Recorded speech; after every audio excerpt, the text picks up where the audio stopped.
He's somebody who acted, he says, in the name of Palestine, but has previously seized on other causes as well to advance his views.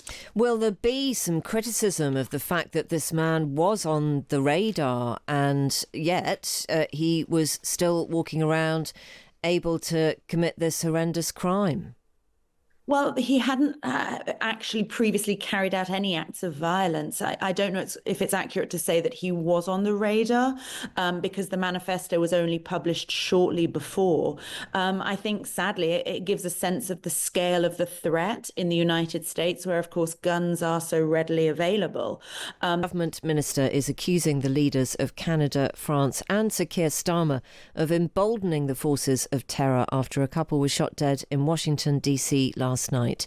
Israeli embassy workers Yaron Lashinsky and Sarah Lynn Milgram had been at a Jewish museum event. Columbia Police Chief Pamela Smith has been giving details about the incident, saying that the attacker, who's been named as Elias Rodriguez, has been arrested. He apparently shouted "Free Palestine" as he opened fire. Prior to the shooting, the suspect was observed pacing back and forth outside of the museum. He approached a group of 4 people, produced a handgun, and opened fire, striking both of our decedents. After the shooting, the suspect then entered the museum and was detained by event security. Once in handcuffs, the suspect identified where he discarded the weapon, and that weapon has been recovered, and he implied that he committed the offense. The suspect chanted "Free, free Palestine" while in custody. Well, elsewhere in the US, a hearing on the merits of a petition is expected to take place in the case of Rumeysa Ozturk, a university PhD student who was swept off a Boston street on March the 25th by federal agents and moved to a detention cell in Vermont. We can talk about all of these stories with the US-based journalist Harriet Alexander. Harriet, are there any new developments, anything else to be known around the Israeli diplomat murder? Well, we're learning a little bit more about the man who carried out this shooting. Elias Rodriguez, as you said, he's a 30-year-old from Chicago. He was involved in quite a lot of left-leaning causes. He was an activist. He worked on African-American studies. He published a manifesto, almost 1,000 words, in which he said that the American government was ignoring public opinion, which was very strongly against what was happening in Gaza. And so as a result, he thought that people had to take matters into their own hands. It's also emerged that several years ago, he made a threat to blow up the New York Times.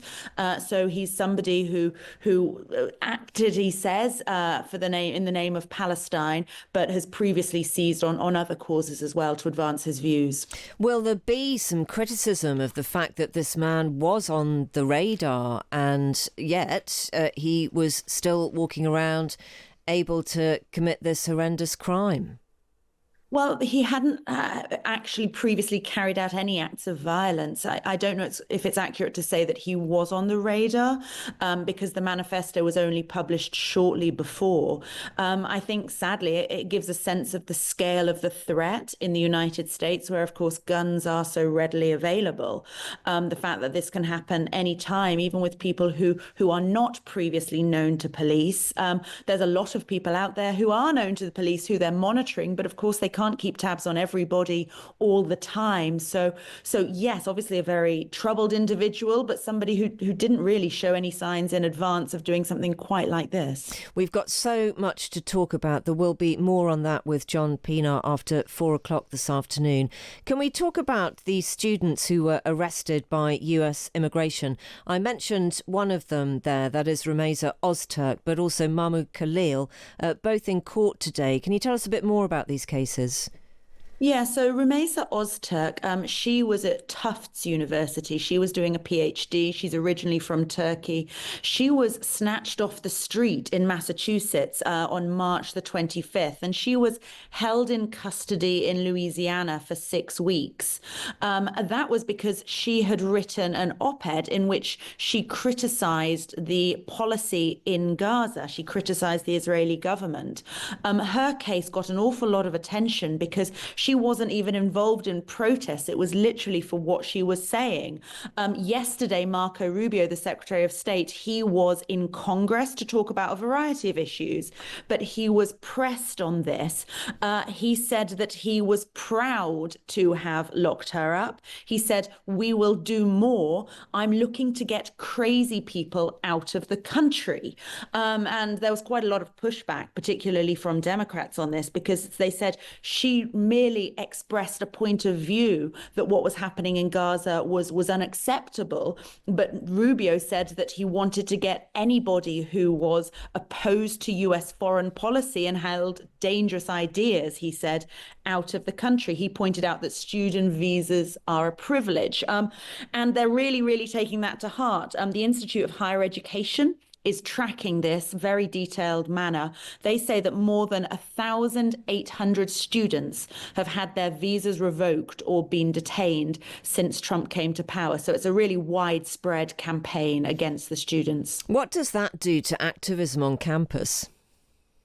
It's chilling. There's no two ways about it. It really puts an awful lot of people off from expressing their views, but then it also makes a lot of Americans very uneasy. Mahmoud Khalil, you mentioned him. He is due before court today as well. He's been held in detention since early April, and he was one of the first to be detained. Student activist at Columbia University.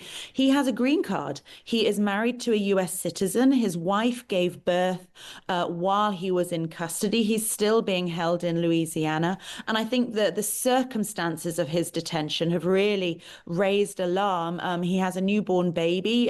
Yesterday, he was not allowed to hold the newborn baby for the first time when his wife traveled to Louisiana.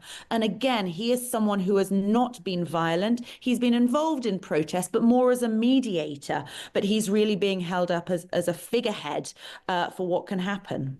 We've also seen a shooting outside the Central Intelligence Agency's headquarters in the early hours of the morning. Harriet, do you know much more about that? We know that it was a non-fatal shooting. The person who carried it out was a woman, which is quite unusual. She survived the shooting. There was nobody killed. It doesn't, for now, seem like that is related. Unfortunately, these things do happen from time to time. But of course, they'll be looking into whether it's connected to the DC shooting as well. Sure. Final thought. Last night, the Republicans won a crucial vote by the narrowest of margins after a senior Democrat member of Congress died of cancer. Gerry Connolly is the third Democrat legislator to die since the election. I mean, it does pose questions. I don't mean to be, undignified and horrid about this, but about the average age of the party. Yes, I mean, that is a very long-running debate when we look at Dianne Feinstein, the senator from California, who clung on till the very end. It's not just Congress, it's also the Supreme Court, where there's big questions about whether members of the Supreme Court should step aside and allow a government which is favorable to their views to replace them while they still can, rather than holding on. I think this is another sad example of that. Gerry Connolly had been ill for quite some time, but was still holding office. And yes, the slimmest of margins. It was a very controversial bill. Trump calls it the big, beautiful bill because it had cuts to Medicaid that a lot of Republicans were very queasy about, but they did manage to get it through. So a good day for the Trump administration. Thank you for all of that. That is Harriet Alexander, US-based journalist, and that concludes our America Roundup.